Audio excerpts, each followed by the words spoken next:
Да, се враќаме назад во студио 10, како што најавив на почеток, првиот разговор ќе биде практично колку граѓаните, односно граѓанскиот активизам може да помогне во решавање на горливите проблеми кои што ги засегаат граѓаните индивидуално или колективно. За тоа ќе ни говори првиот гостин, како што кажав, граѓанскиот активист Зоран Стојковски. Господин Стојковски, благодарам пред се што прифативте да бидете гостин во студио 10.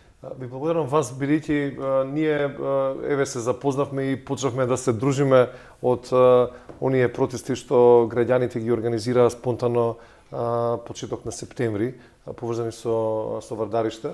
И морам да кажам дека граѓански активизам нели е некаква кованица, но мислам дека станува збор за еден поширок интерес кој што секој граѓанин на оваа држава, па дури и согласно Устав, ние мораме да се организираме, мораме да се здружуваме, тоа е уставната категорија, за да остваруваме некакви заеднички цели, бидејќи без фидбек, без давање повратна информација на било која институција, на било кои власти, на локално и на централно ниво, на било кое министерство, за жал, системот не може да се подобри. Така да, граѓански активизам, да речеме, еве, вие ме најавте како граѓански активизам, мимо тоа што граѓански активист, мимо тоа што се бавам, е одговорност, ако ние сме патриоти, ако ја сакаме својата држава, ние мораме, па дури понекад и во форма на притисок, граѓански, да им дадеме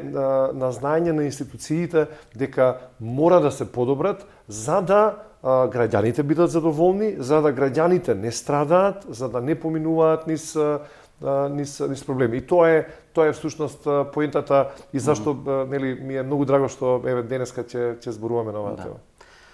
Како вертира на разговорот кој што следи во наредните половина час, тука ќе погледнеме на сторија која што нели нашата телевизија ја подготви, каде што ги лоцираше практично еколошките проблеми во 2025 година кои што му се случија на Скопје. Од практично оваа сторија ќе погледнеме колку граѓанскиот активизам може да помогне, ако не да се решат, барем народски кажано да се ублажат проблемите. Предлагам тука да ја погледнеме сторијата. Скопје годинава срдисано од сите страни. Време кога граѓаните сакаат да здивнат и да се надишат воздух пред сезоната на аерозагадување, главниот град на удар на екоциди. Децениските еколошки бомби експлодираа. Депониите Вардариште и Дрисла го виткаа градот во густ чад, а горе и отпади работилници во Трубарево, Визбегово и Пинтија. Првиот пожар изби на 9 јули на отпад во Визбегово. Скопје како во сцениот хорор филм. Визбегово како да беше предвестник на тоа што следуваше. Наредниот месец се запали рак раната на Скопје Вардариште. Депонијата ги труеше граѓаните речиси еден месец. Загушливо е, да ви кажам. Лошо, смрдеа, загаден воздухот. Се гушиме само цело време. И додека скопјани се гуше од северната страна, на 9 септември, од јужната страна на градот се активираше нова еколошка бомба. На депонијата Дрисла избувна голем пожар. Имало уште најмалку 3 обиди за палење на самата депонија. За среќа биле брзо изгаснати, но најверојатно овде некој успеал да предизвика пожар.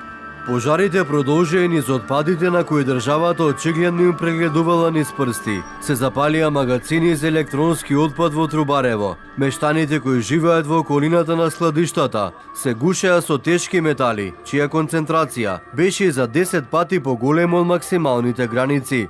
Откако се надишеа со отрови, надлежните превентивно апелираа да се евакуираат мештаните, а потоа испратија амбулантни возила да ги прегледа.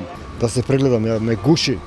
Кашлам, неверојатно. Ова више се ако се запали, више биднала работата.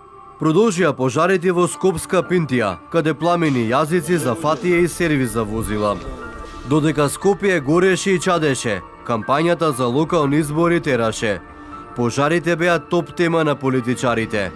Гасеа пожари, а ветија дека со стапнувањето на градоначалничката функција, депониите ќе им бидат приоритет. октомври месец по завршување на изборите веднаш ќе започнеме со процес кој ќе значи оваа дива депонија да остане зад нас во минатото, правилен третман на отпадот овде, чистење на оваа депонија, темелно чистење на оваа депонија и создавање на еден од најголемите скопски паркови, новите бели дробови на Скопје, овде на Вардариште, парк од над 300.000 метри квадратни.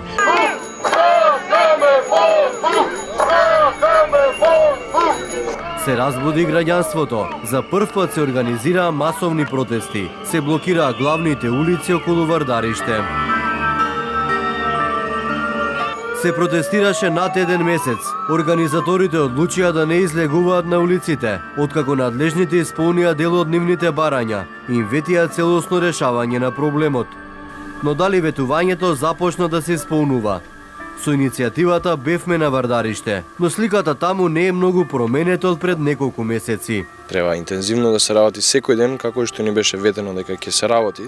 Чекаме информација за одгаснувањето на Вардариште и чекаме информација за згрижувањето на жителите на Вардариште, што се уште живеат тука, како што може да видиме.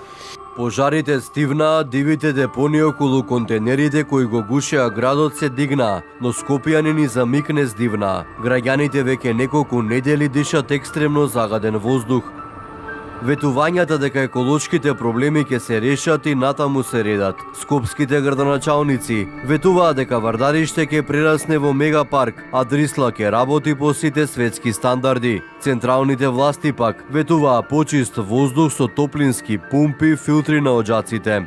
Но на терен годинава не се гледа ветеното, или пак можеби народот не може да ги види проектите на властите, поради густата магла со екстремно загаден воздух, со која Скопје ќе ја заокружи оваа 2025 година која за премиерот Мицкоски е за пофалба и радување, оти главниот град имал почист воздух од европските метрополи, а хигиената била на многу повисоко ниво.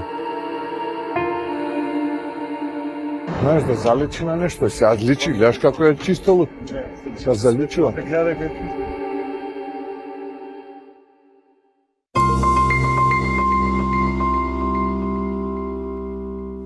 Да, тоа беше практично еколошка ретроспектива на изминатата 2025 година, каде што практично за решавање или ублажување на проблемите бевте токму вие вклучен со иницијативата Стоп за Вардариште и со протестите и блокадите кои што беа на повеќе раскрсници во Скопје. Чинам дека после тие протести имаше некаков договор со локалните власти, а сега како што гледаме на терен има активности практично на дивата депонија Вардариште за расчистување, па се надеваме дека и до крајот на годинава ќе се реализира ветувањето на градските власти оваа дива депонија да прерасне, како што кажа, во мегапарк.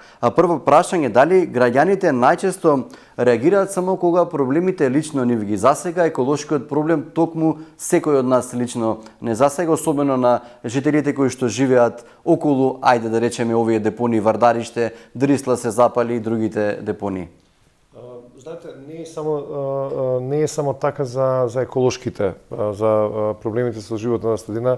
Можам да кажам дека ние изградивме општество како држава последниве 35 години сме оваа година, во која што граѓаните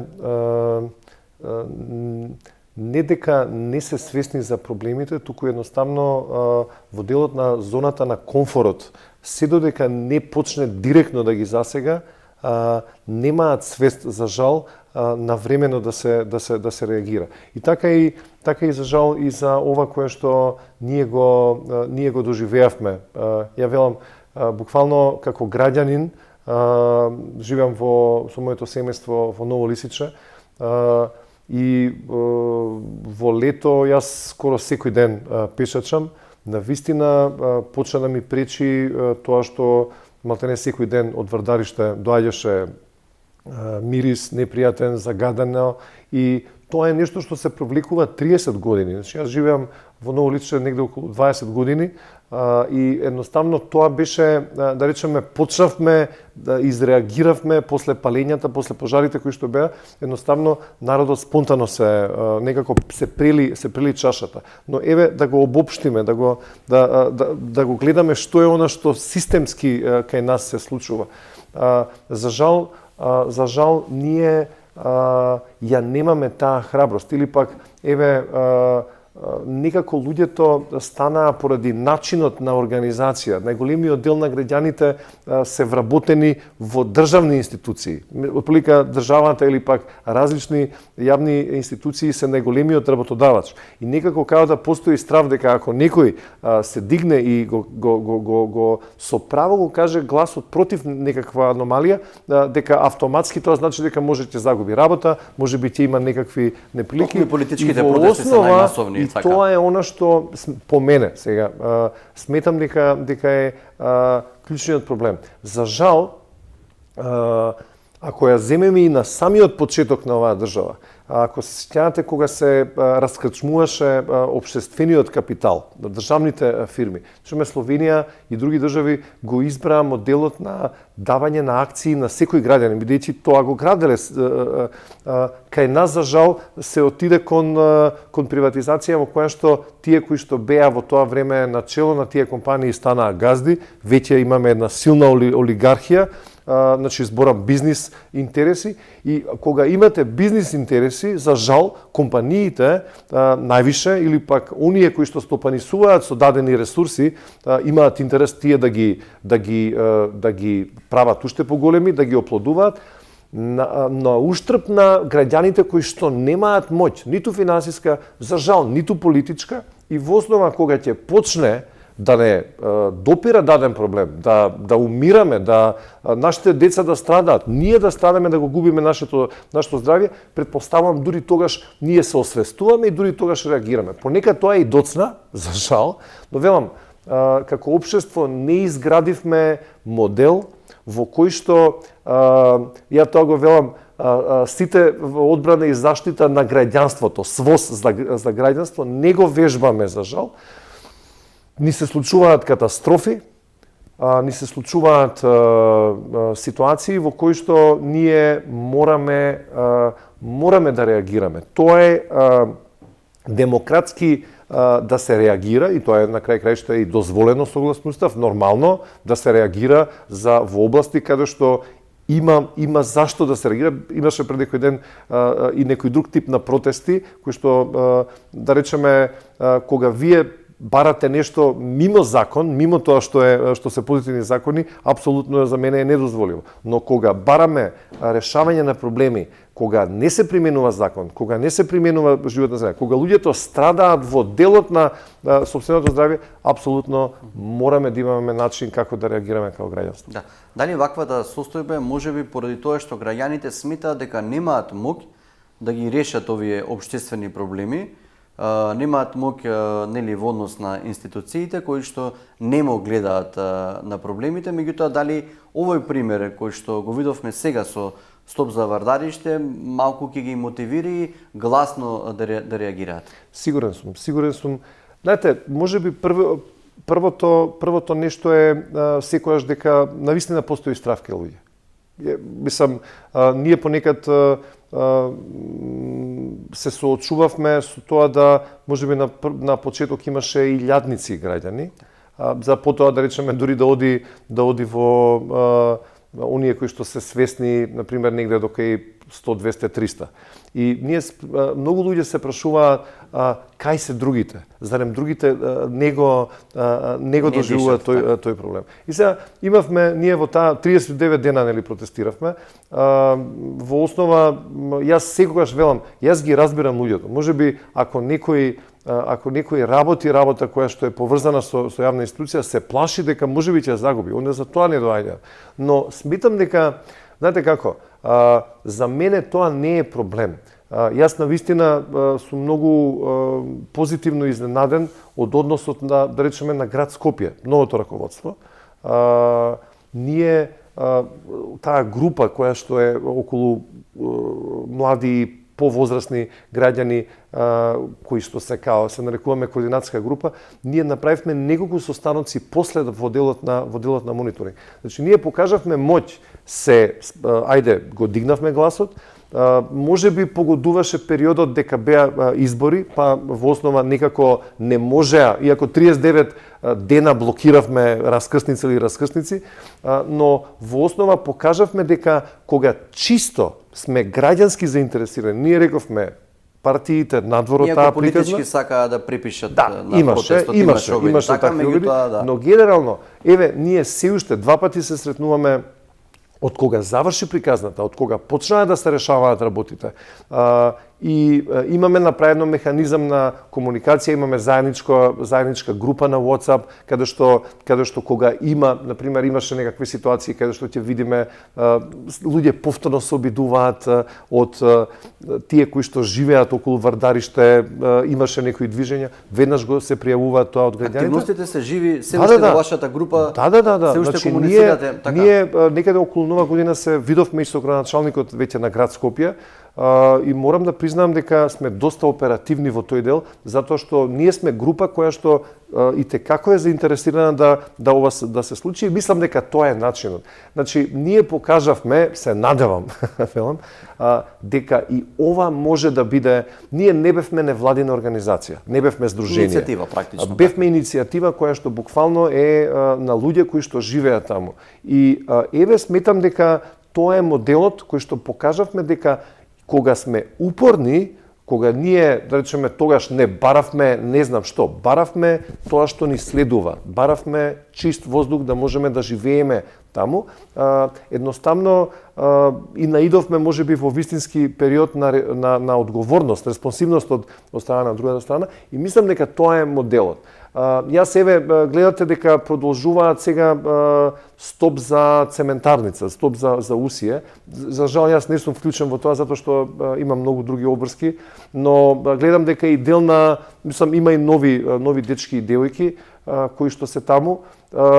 Мислам дека е моделот многу сличен, мада ние тогаш они беа има сега и како се вика, марш низ град Скопје, ние немавме тогаш, Вардариште беше локален општински проблем, така да затоа и бевме фокусирани општина Гази Баба и општина Ареном, но сметам дека тоа е начинот. Едноставно секоја одговорна власт, било кој одговорен министер или пак градоначалник, треба овој тип на протести да гледа на кој начин може да ги искористи за да ги подобри начинот и политиките во делот на она што е нивна ингеренција. Тоа е начинот. Едноставно, знаете, преку глава ние од секој 4 години за време на избори ние за граѓаните, се покажува 35 години ние за граѓаните, поголемите проблеми не се решени или не се решаваат. Така да, знаете како, каде што има протест, каде што има незадоволство на граѓаните, одговорност е на било кој да одговори на тоа, бидејќи тоа ни е за нас клучниот критериум како граѓани, дали некој го бива или не го бива. Мене не ми е битно дали е ВМРО, дали е СДСМ, дали е ДУИ, дали е кои се другите партии, не интересира. Не интересира тие кои што се на власт да ги решаваат проблемите на граѓаните. Мислам, во основа, зашто јас морам да бидам у партија за да правам промени? Баш напротив. Јас сакам да си го живеам животот најмаксимум квалитетно што можеме да го направиме, бидејќи тоа е интересот на секој од нас. И мислам дека ние сме мала држава, едноставно можеме да направиме оваа држава одлично место за живење. Токму поради на таков начин, каде што има проблем, граѓански иницијативи кои што ги адресираат и ги решаваат проблеми. Да. За да имаме квалитет и одлично место на живење, потребна ни е чиста животна средина. Пред да продолжиме со темата граѓански активизам, ќе ве замолам накратко каква е сега состојбата во Вардариште, дали таму има активности, ние неколку пати бевме со камера, снимавме, денови се чисти, денови не се чисти, меѓутоа каква е состојбата и кои се најавите, односно кои се фидбекот, информациите од градската власт? Последната средба која имавме, ми се чини пред Нова година, некаде околу Нова година, со градоначалникот не информира дека они во оваа фаза го тргаат оној слој што е горе, значи он се транспортира и сега динамиката е таква какво што е, но генерално го имаме посредочено тоа, бидејќи ние од време на време одиме правиме. Има периоди кога ти идеме не се прави ништо, има периоди кога е видливо дека се работи. Они се во процес на распишување на тендер за фирма која што ќе прави одгасување. Значи веќе планот им е готов, значи таа интервенција базира врз основа на онаа студија која што е направена пред негде 12 години и врз основа на таа студија има предложено мерки како, значи така да и процесот на одгасување, бидејќи они го тоа е она што сега следува и тоа е она кое што ни го најавија. Имавме и представници кои што се експерти од таа област за време на таа средба. Исто така во делот на мониторингот не информира дека се направени, веќе се поставени и повеќе камери и во основа тоа е... Практично нема таму сега полиција која што го контролираше овој простор, нели? Мислам дека има полиција која што исто така патролира, но има камери поставено и тие камери се функционални, значи тоа беше едно од нашите барања. Сега велам, има динамика, бидејќи јас сум дел исто на таа заедничка група преку мобилни телефони кои што се, мислам, од време на време не информираат, но велам, ова е една комплетно друга слика за мене, велам позитивно, тоа е начинот. Едноставно знам дека помина на влада одлука за хуманиот решавање на тие диво населени жители кои што се. Значи одлука на влада во делот на тоа е под ингеренција на Министерство за труд и социјала, во делот на како да се постапува, тоа е можеби најсериозниот проблем таму, бидејќи тоа ќе трае веќе неколку скоро до крајот на годината, ако не и подолго, но генерално и тоа е таму нешто за решавање. Сега дека има предизвици, сигурно ќе има предизвици, но велам, јас сум горд затоа што и не само јас, бидејќи ние се од време на време се гледаме ние се запознавме тогаш со тие. Морам да ги пофалам највозрастните, постарите, повозрастните, кои што мислам дека во период кога ние кога протестиравме имаше и минусни температури, имаше и снег, имаше и каде што верувате дека да не беа возрастните. Значи луѓе кои што се пензионери, кои што мислам дека тие беа кичмата, тие беа рбетот без кој немаше да се успее, бидејќи едноставно знаете понекад вие мора да обезбедите 21 човек за блокада. Ние нели блокиравме едно време, еднаш блокиравме малце подолго, без повозрастната ова категорија на граѓани немаше да се успее. И знаете како, токму тоа е моќта на граѓаните. Понекад, ние што сме вработени, имаме и други обврски, едноставно не можеме во периодот од 9 до 5, но тие кои што беа пензионери, тие кои што на вистина си ја сакаат и општината, и градот, и државата, значи беа таму секој ден и морам да признам дека мене тоа ми е некаков хајлајт и велам, моќта е токму да не спиеме. Затоа што кога гледаме дека нешто не е како што треба, ние сите го гледаме тоа, го живеем. Треба да најдеме начин како да реагираме на време. Знаете, кога ќе не допре, кога ќе дојде до нас, кога ќе почнеме да умираме или пак да се шири канцер или пак да имаме други болештини како резултат на загадувањето, тогаш може да биде доцна. Но и тоа се потврдува, знаете како, сетете се само на примерот на топилница во Велес. Тоа е она што е моќта на граѓаните. Една мала група, мислам дека не повеќе од 10, го мобилизираше целиот град Значи, исто така им беа шиканирани, беа топилница беше еден важен бизнис субјект во Велес, да едноставно кога се дигна целиот град, тогаш се приклучија и политичките партии, тогаш се приклучија сите и го решија граѓаните. Така да, знаете како, ја не треба да одам да ги земам примерите од Запад. Еве ги примерите, ги имаме тука во Македонија. Така да, знаете, од време на време имаше порано една анекдота пред негде 15 на години, во тоа време тие што беа на власта, имаше од новинари вика, ако вие успеете со 300 луѓе да направите протест пред влада, да знаете дека ќе тоа беше као некаква, иако тогаш беше малце постегната атмосфера. Знаете како? Ја велам, кога вие се спротивставувате, граѓанинот мора тоа да го прави. За жал, дојдовме во такво општество кај што као нас не интересира за ништо, се дека не допре. Која ќе не допре е доцна. Мораме да бидеме во таа смисла и онда, знаете како, јас овие здруженија кои што се, мислам, бидејќи долги години работам, сум работел во програми кои што поддржуваат, мене тој тип на ангажман го кажувам дека е многу важен, бидејќи, еве, например, и во случајот со Вардариште, а гледам дека сега и во случајот со Цементара. Например, здружениот типот на млади правници се клучни, каде што вие имате народ кој што излегува, се буни за нешто, но имате и некој кој што дава експертиза за како законски, како правно да се регулира. Понекогаш и тоа ни треба. Така да знаете дека има здруженија кои што на вистина во дадена област, значи ја не зборам само за животна, зборам за било која област, се клучни токму во експертизата, токму во тоа што се посветени во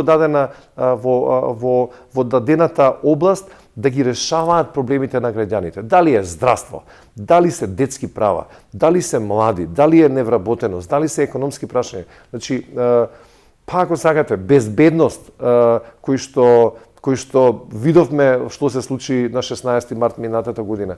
Значи, во секој сегмент ние мораме да имаме граѓанство, но мора, меѓу другото, и тие форми кои што се како здружение, на вистина да се застапуваат за правата на тие за кои што работат, и едноставно сметам дека на тој начин ќе успееме да бидеме подемократско општество.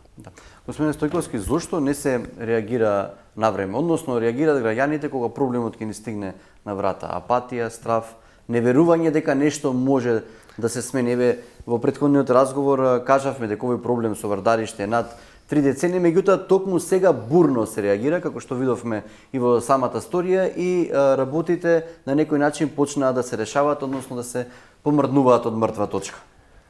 Знаете, постои таа апатија, дека постои кај многу граѓани тој страф дека што и да прават джабевија, дека таму некој друг има план кој што они не можат и како поединци да го решат, и морам да признам дека тоа е и очекувањата на тие кои што доаѓаат да речеме на чело на институции, понекогаш тој тип на моќ кој што се практикува го има. Така да знаете како, кога си сам не можеш многу да направиш. Но веќе кога сте група, значи веќе кога имате истомисленици кои што можат да заедно да изреагираат или пак заедно да преземат некакви чекори, да мобилизираат граѓанство, тогаш е полесно. И мислам дека во таа смисла можеби да, постои апатија, постои страф, но понекогаш и постои надеж. Јас еве многу пријатно се изненадив, бев мислам имав некои други обрски викендов, нели кога беше тој марш влада, Министерство за животна средина и собрание за цементарницата, многу пријатно се изненадив колку народ излезе. не бев таму, али од снимки, така да, знаете како, ние на Вардариште мислам дека максимумот ни беше негде 1000-1200. Ја мислам дека овде беа неколку илјади, барем по слободна проценка, не бев директно вклучен, али барем од луѓе со кои што после се слушнав, видов дека беа многу задоволни. Значи, народот се бунтува со право таму каде што има проблем. И апатијата, да, има секогаш луѓе кои што се по X причини апатични, така. Но затоа има и луѓе кои што имаат тој тип на лидерски способности да изреагираат на начин за да си ги остварат правата. Мислам дека тоа е апатијата не се исплати на долг рок. Особено нема да им се сплати на тие кои кои што се чувствуваат немочни, кога проблемот ќе почне да зачука на нивна врата. Но и за тие апатични луѓе, кои што голем дел, морам да признам, ги има во Македонија, ако некој ги понесе и тие се вклучуваат во решавање на овие проблеми, така? Да, точно. Мислам, велам, ради тоа е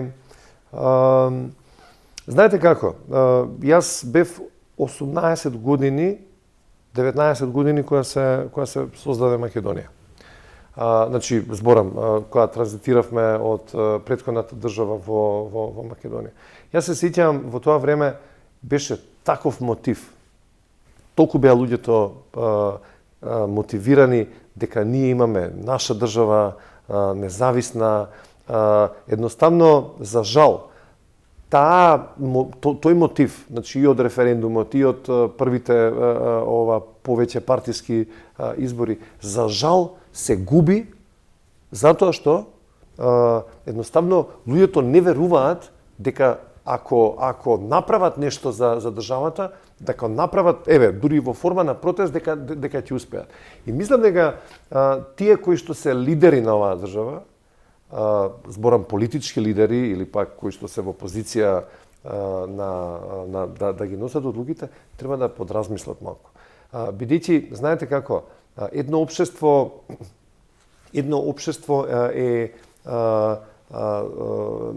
мора да го има тој да ги поттикнува своите граѓани на реакција, за да самото општество се подобрува. Процесите на децентрализираните пристапи, каде што вие граѓаните ги прашувате што треба да се направи, е начин како граѓаните ќе го зголемуваат задоволство. Еве ќе ви кажам примери. Јас живеам во Ново Лисиче. Познато е, пред избори на локално ниво, тие што се тогаш на власт, средуваат улици, прават све за да покажат во последната година дека се е цаком паком. Еве гледам, кај мене неколку пати проблеме пука вода од водот. И во основа доаѓа интервенција, снемува вода, доаѓа копаат, го средуваат проблемот и од потегот каде што живеам до првите семафори имам 3 дупки направени во од периодот после изборите. Тоа е стандард практика на градските власти на ниво на цела држава. Што треба да чекаме? Јас знам, имам еден комшија и он доаѓаше исто на овие протести, кој што е многу се јавува, реагира. Значи, верувате дека веќе колку помина од изборите, сега сме феврај, значи некои 4-5 месеци, никој нема. 3 огромни дупки, значи што треба да правиме? Сега треба да чекаме нови избори за да дојдат. И онда за такви комунални проблеми едноставно, значи да, ние нема проблем, ќе се организираме и ќе отидеме до општината. Ама едноставно за да има одговор од граѓаните, мора да се решаваат тие локални проблеми. Мора да се решава, па да не збориме за посериозни проблеми во кои што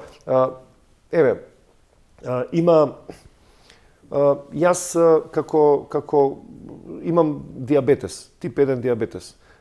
Значи добри 27 години морам да инектирам инсулин и се тоа што е. Во основа се бориме како заедница на лица со диабетес.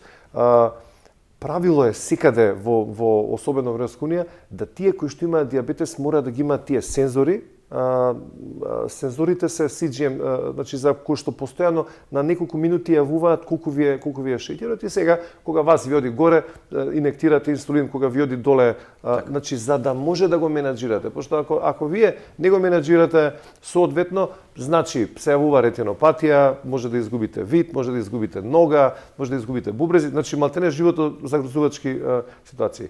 Значи ние уназад се бориме како дијабетес заедница на Министерството на здравство да покажеме, да докажеме дека да, можеби тие има некаква математика, али упорно пред 2 години кажа оваа година кај нас се обезбедени само тие кои што се до 18 години. 700-800 имаат CGM сензори. Сега оваа година ќе ви дадеме уште 1000. Поминала годината ги нема. Сега оваа година уште 700, сега оваа година уште 300. И знаете како? Што се случува во таа ситуација? Значи, луѓето со дијабетес, значи, на вистина им е преку глава, затоа што, знаете како, државата едноставно е спремна вас кога ќе ви сечат нога, а тоа кошта многу поише, скоро 15.000 евра, е спремна да ви даде све што треба, ама во меѓувреме вие кога ќе изгубите очи, кога ќе изгубите бубрези, кога ќе изгубите било што, живото загрозувачки, тој човек го губите како граѓанин. Не може да работи. Јас имам, да речеме, како последица, имам ретинопатија од 27 години. Значи, тоа е, проблеми со видот. Значи, мене кога ќе го загубам видот, тогаш ми следува CGM. Знам како да ви кажам. И сега имате еден куп работи каде што како граѓани ние мораме. Прво сме добри. Кажуваме, укажуваме, ги прозиваме Министерство за здравство, Фондот за здравство, клиниката која што се фантастични експерти, но генерално мораме да најдеме начин како кога имаме таков реален, а вакви проблеми има еден куп. Значи, мора државата да најде начин, ако да, они можеби сега ќе излезат надвор од тоа што им е нив буџетот. Ама затоа нема после неколку години да имаат проблеми со исто така многу скапи третмани. Најчесто се случуваат овие проблеми по промена на власта, па овој тендер, тој тендер, секогаш така е. Верувајте дека понекогаш сме како, знаете, како држава ние токму, тоа ми беше поентата, мораме да имаме соработка со тие кои што се носители на проблемот со институциите. Пошто знаете како, животот е таков. Јас веќе 5 години живееме во независна држава, имам 52-3 години. Знаете како, ветувањата кои што цело време ги слушаме, никако не се случуваат, а некако као, нели, кучињата лаат, карванот си врви, не. Значи, ние како граѓани имаме моќ токму да ставиме дека, чекајте малце, вие ќе ни овозможите ова што ни го овозможувате, да, може да добиете нашата доверба. Вие не ни го овозможувате тоа, пријатно, дајте нови деца. Пошто во основа тоа е она кое што ние... дечкиве цело време се вртат. Така? Цело време се вртат, али знаете како, можеби токму затоа што, велам, тоа е големата игра која што ние сме. Дечките се вртат, али во основа мислам дека многу брзо ќе се јават и нови дечки. Не зборам за мојата генерација, зборам за овие кои што ги гледаме по улиците. Нови дечки со некои нови вредности, кои што, јас длабоко верувам дека тоа ќе биде промената во Македонија. Нормално, велам, за тоа е, можеби и ова што го кажувам сега, е важно за било кои што сакаат да бидат на власт или кои практикуваат власта, да малце поише се ги отварат своите очи и уши кон тоа што граѓанството го сака. Така. Имаме и реални примери да имаме колективна тишина, на крајот да имаме лична трагедија. Колку тоа се случува во Македонија според? Многу. Но, така. За жал.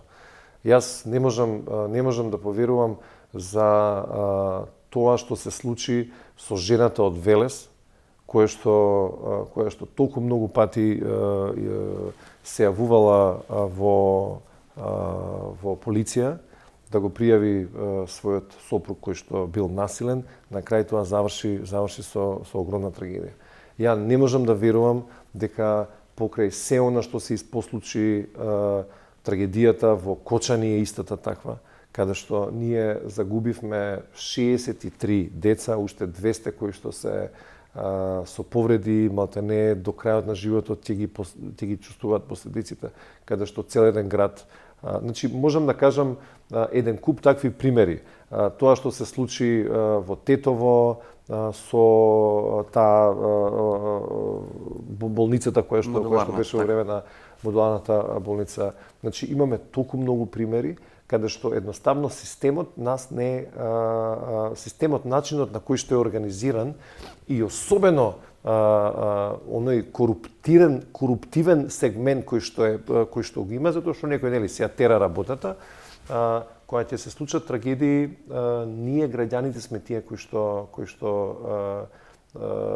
се соочуваме со немоќта, а од друга страна нормално, ако е системот корумпиран, он сака да се заштити, он сака да се ги... И во основа, велам, тоа е моќта или немоќта можеби на граѓанството, но тоа ќе мора да се менува. Мора да се менува затоа што ние за тоа ги губиме младите. Луѓето за тоа се заминуваат. Не сакаат да живеат во ваква држава во која што се гледа дека системот на било кое ниво не сака да се грижи за своите граѓани. Едноставно сака да се грижи за оние ако може да си ги остварат нивните најчесто за жал лични интереси, другите кои ги врти. Не може така. Да. Зборувавме на релација граѓани, институции на системот, колку граѓаните можат да придонесат за решавање на проблемите, меѓутоа кој е вашиот став во однос на солидарноста помеѓу самите граѓани, солидарност во соседството, во куќиниот совет и слично, затоа што тоа чинаме алката за промени кон нешто подобро. Да. Бев председател на само што се доселив во Ново Лисиче, после година-две станав председател и тоа во 2 мандати. Знаете како се извинувам, вела дека куќиниот совет одлука како функционира самата држава, така? Слика. Знаете како зависи од ситуација во ситуација. Јас знам да речеме дека тогаш многу инсистирав и направивме заедница на собственици. Токму верувајќи во моќта на например, бидејќи не бевме нешто 20 станари сме, 20 домаќинства сме во нашата зграда и да речеме тогаш јас организирав, немавме некои многу големи финансии и организиравме заедничко фарбање. Купивме материјал, купивме све што беше опрема и секој спраци беше одговорен да си го искречи нивниот дел и тоа функционира. Знаете, мора да има понекад тој тип на одоздола нагоре иницијативи кои што и има решенија, има и сега решенија. На кој начин може тој тип на микро граѓанско општество, мислам дека тоа е секаде каде што живеат поише од 20-тројца у иста зграда, значи тоа е клетката на она кое што и знаете како, кај нас секогаш има некој кој што прави проблеми или не сака да учествува, али сметам дека колку има такви влезови или такви куќни совети кои што се грижат за местото каде што живеат заедно, толку е нивниот квалитет на живот подобар. И за велам, има фантастични примери каде што прават чуда. Собираат пари и значи прават чуда во делот на особено да речеме аеродром е такво место каде што има наистина зелени качиња кои што ги организираат токму граѓаните. Сега има и кои што не се. Но генерално, знаете, има начини. Habitat for Humanity, организацијата, тука имаме македонски Habitat, речеме, дури овозможуваше, даваше финансиски гаранции на згради кои што сакаат, да речеме, да стават изолација или кои што сакаат, да речеме, да направат некаква, да сменат кров ако е азбестен, кои што, или пак да стават лифт, или да стават таму кај што нема, каде што токму, да речеме, пазете, тоа е меѓународна америчка организација, ама имаме ние Habitat у Македонија, кој што меѓу другото им дава финансиска гаранција, они почнуваат, земаат кредит, прават интервенција, го подобруваат, да речеме, енергетска ефикасност, подобруваат изолација, а потоа преку многу мали издатоци си го решаваат заедничкиот проблем. И онда да речеме, значи има тука еден куп работи кои што може да се прават и на локално ниво. Имаше да речеме, мислам дека општина Карпош беше во тоа, општина Аредром беше во тоа. Има еден куп модели во кои што вие можете токму во соучеството на граѓаните да правите промени на локално ниво, и тоа е што е најважно. Тоа е оно што не засега директно, така? Да, точно. Ако направиме споредба помеѓу солидарноста еве во поранешна Југославија и сега, колку се посолидарни луѓето сега споредбено со пред 20-30 години? Знаете, концептот на таа држава беше малце поинаков. Концептот на таа држава беше да и они ја има, така. го има тој колективистички дух. Ние сме, велам, тој тип на интервенција можам многу често да го видам, бидејќи професионално работам со подготовка помагам на луѓе да направат проект за грант. Многу младински организации или пак многу организации кои што работат со млади, да речеме, го поттикнуваат, особено на таа возраст со младите, прават фантастични акции. И сега, да речеме, многу ме радува, токму сега имаше, например, повик на општина Центар, повик на општина Карпош, на многу локално ниво на почеток на годината распишуваат, самите општини распишуваат мали грантови, неколку илјади евра кои што им даваат, токму за правење на тој тип на акции. Значи, знаете, може би е изгубен тој колективистички дух. Капитализмот значи индивидуалци. Дури понекогаш со телефониве мобилни ги гледам децава ти излезат у град, сите се на овако. Така да некако начинот е по-индивидуалистички, но таму каде што имаме можност или таму каде што се поддржуваат тој тип на активности, чуда се прават. Прекрасни работи кои се прават, велам, особено имајќи ги обзир младите. Така да као да сме го заборавиле тоа што порано сме го имале и некако сега, и велам, граѓанство значи сите во одбрана и заштита, СВОС имаше порано, нели, во еден друг СВОС за граѓанство. Тоа е оно што е мојот наслов, се учи. Едноставно ние мораме да го негуваме односот на граѓанинот кон заедницата. Тоа значи понекад кога ќе одите по патека, кога ќе видите некој да фрли ѓубре, да го соберете. Не да го оставите некој друг да направите. Јас имам, пошто пешачам многу често на Кеј, имаше, не го гледам тој човек, овакво беше по потекло од Битол еден постар човек, он секогаш со уште еден негов другар си земаше кеса и како што се движи, он си прави за здравие наутро прошетка, ги собира сите ѓубренца кои што ќе ги види. Знаете, и тоа е граѓанство. Да направите добро. Да, можеби некој бил безобразен и фрил, но тоа не значи дека ние треба да живееме во окружени, значи да тргнеме од тоа што можеме да направиме со во непосредното соседство и онда велам во основа тоа се учи. Тоа е нешто кое што можеме да го направиме сите заедно, само ако сме заедно, не поединечно, само ако сме заедно. За решавање на проблемите, тие што се вработени во институциите треба да имаат знаење и труд, меѓутоа кај нас се повеќе има партиски вработување, практично тивка неправда која што сите прифаќаат.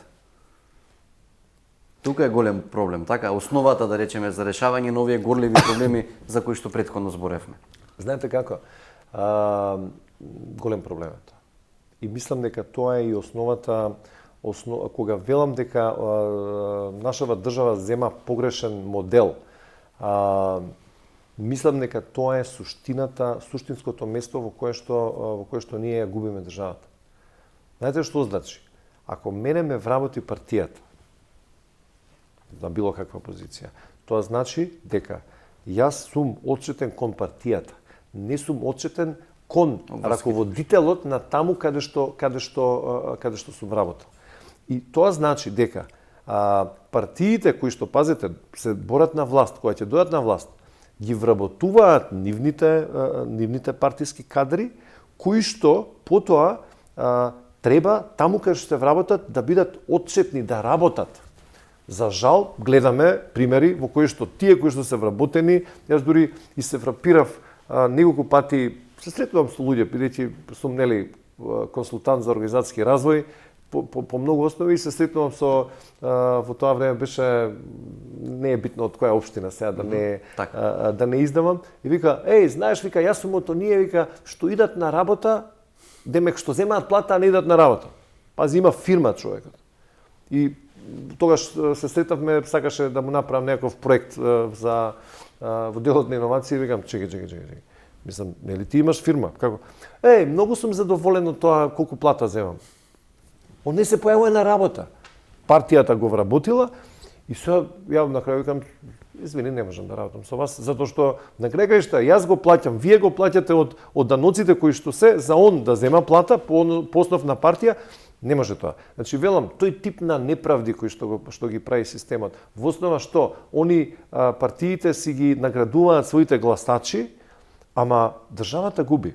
Не смееме тоа да го правиме. Мислам, едноставно, ако си ја сакаме државата, ако некој е патриот, велам, треба да биде одговорен прво да го секој идентификуван проблем да најде начин како да го решиме. Само така ќе имаме држава. Јас велам, не сум од оние кои што многу често викаат ние ќе ја немаме државата. Не, јас знам дека ќе ја имаме државата, но државата во која што живееме мораме да ја направиме да биде добра држава, да биде одлична држава за тие кои што живеат. Иначе младите ќе си продолжат да си одат од државава, не сакаат да живеат таму каде што за да се вработат некој не му е битен факултетот, туку или не му е битен тоа што го знае, туку е битно да биде партија. Не сакаат, тоа е одговорот на луѓето што заминуваат. Да не се лажеме или партиите кои што викаат сега ќе направиме, ќе ни се враќаат, нели имаше некои политичари што тоа го прават. Да не се лажеме. Тој кој што решил да оди да работи во друга држава како млад човек или пак дури како повозрасни луѓе одат, е длабоко разочаран во тоа што се случува во државата. Сега се случуваат партиските вработувања. Тоа е причината зашто луѓето си одат. Меѓутоа зошто молчиме кон овие условно кажано и обичниот граѓани, меѓутоа и партиските нели активисти кои што се вработени. Зошто молчиме? Дали се плашиме таа партиска стега, дали страф од одмазда, неверување? Не знам дали молчиме. Замор. Еве јас не молчам. Така, глобално велам. Многу луѓе не молчат. Так. Мислам на крај крајшта да речеме, јас сум имал такво искуство, нема да го кажувам, беше пред многу години. Јас се вработив на една позиција која што мислам сакам да се вработам на една позиција која што сметав дека имам вештини, имам нели во делот на размените студии сертификат од постдипломски студии од Лондон и имаше една позиција во некоја агенција владина, се вработив, ги поминав нели сите оние тестирања со 7 луѓе и на крај дури беа многу се интересиран, би реков гарант ќе ме вработат за многу мала плата, ама викам окей, сакам на овој начин да се одлужам на државата. После време ми стигне овакво мејл у кој што нели сум одбиен и случајно, нели пошто сме умало, ми кажуваат дека не сум поминал затоа што во тоа време стигнало до локалниот штаб на таа партија која што беше на власт, стигнало демек колку сум ја активен во локалниот штаб, ја не сум во партија ни во една и претпоставам дека и тоа и не сум бил вработен. Пошто знаете како, тоа е една од тие моменти во кои што сваќате во каква држава живеете. Значи не е битно тоа што не да ги задоволував, ги презадоволував тие критериуми и беше фер однос, мислам како што треба да се биде рекрутмент. И ја реков, значи не ми било пишано да работам во државна служба и еве цел живот јас сум дали работам во меѓународни организации, дали работам имав и некое време и своја компанија. Веќе не сум таму вработен, но генерално е нешто кое што е начин како вие си го градите односот. Ако државата тебе те тера да бидеш партиец, да бидеш у партија, извинете, не фала. Мислам. Што можат граѓаните да направат кои се да речеме првите чекори ако сакаат еве да се приклучат кој тој граѓански активизам кој што нели вие тука сте голем број граѓани кои што нели писмени, усмени, да речеме, чекори, следење на социјални мрежи и индивидуално и колективно. Какви се чекорите? Социјалните мрежи играат фантастична улога. Едноставно, секој човек треба да си го каже својот став. Таму каде што има мака да бара други, со други колеги, со исти луѓе кои што ги спојува маката и на тој начин да најдат начини како да реагираат. Ја велам, секогаш сум човек кој што кога работам со такви групи, секогаш кажувам дека прво што треба да се прави, треба да се оди да се види кој е системскиот проблем и да се реагира согласно процедурите. Значи прво да се оди да се укаже, да се исцрпат сите правни начини или пак механизми кои што се. Штом тоа се направи, штом се гледа дека се нема одговор, веќе се оди понатаму малце погаре. Па до, да речеме, јас никад не би отишол прво да протестирам за нешто, ако не ги исцрпам сите други можности. Она што јас бев заедно со другиве сограѓани од Газибаба и од Аеродром, општините за Стоп за Вардариште, беше дека ние после толку многу години ни прекипе затоа што очигледно не се дешава, затоа излеговме. Иначе сметам дека прво институциите треба да добијат фидбек, но пишан, представка, состанок, има начини како да се реагира. Ако се гледа дека не се реагира, тогаш се оди малце поише. Тоа е начинот, мислам едноставно, ја велам, законот за здружение и фондации, тоа е формата кај нас, значи треба петорица, значи истомисленици за да направите здружение. Тоа не значи дека ако треба да има печат, ако треба да има и тоа и не е ни многу скапо. Мислам дека самата процедура е некаде околу заедно со тој во централен регистар пријавувањето негде околу 100 евра. Така, да. И ако речеме, не знам, најмите некој валја адвокат или некој кој што ќе ви ги направи документите, значи вие за 200-250 евра може да имате здружение, значи зборам регистрирано со печат и онда тука веќе можете да превземате други активности. Сметам дека тоа е начинот. Едноставно граѓанскиот начин е дали неформално, не мора да биде формално здружение, но дали, пошто знаете, ако имате здружение, вие понатаму може и да побарате финансии од општината во делот на они имаат повици. Може да се јавите во некој од овие фондации или грант програми каде што може да се добијат средства, каде што би се имало и средства за како да се организирате. Бидејќи, на пример, ние на Стоп за Вардариште неколку пати, бидејќи немавме поддршка, неколку пати преку донации собиравме пари за да речеме да имаме платно, да имаме да отпечатиме некои работи за да биде многу подобар ефектот на протестот. Значи преку донации, но понекад тие донации може да бидат и од некои од овие грант програми кои што се во Македонија. Така да во таква ситуација вие треба да имате форма, треба да имате здружение. Но во секоја друга ситуација вие сте граѓанска иницијатива, едноставно правите и така се ангажирате. Господин Стојковски, завршуваме со разговорот, да речеме заклучок на овој разговор. Поединецот е слаб, меѓутоа заедницата е доста силна за решавање на проблемите, така? Ја секогаш го потенцирам оно што Маргарет Мид, тоа е една американка од Вермонт кој што го има кажано дека никад не треба да се сомневаме дека мала група на посветени луѓе може да направат промена. Она вели дека тоа е единствениот начин. И длабоко верувам дека граѓанството е токму тоа. Морате да имате не сам, морате да имате неколку луѓе кои што веруваат во тоа што се сакаат и тоа е начинот како се почуваат промените. Во секој случај не да се чека и да се ќути, туку да се биде гласен и да се мобилизира заедницата. Така.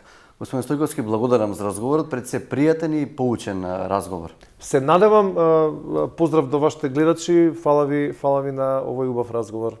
Утрово. Така, секој добро. Така, сега следува кратка пауза, потоа продолжуваме со останатиот дел од емисијата Студио 10.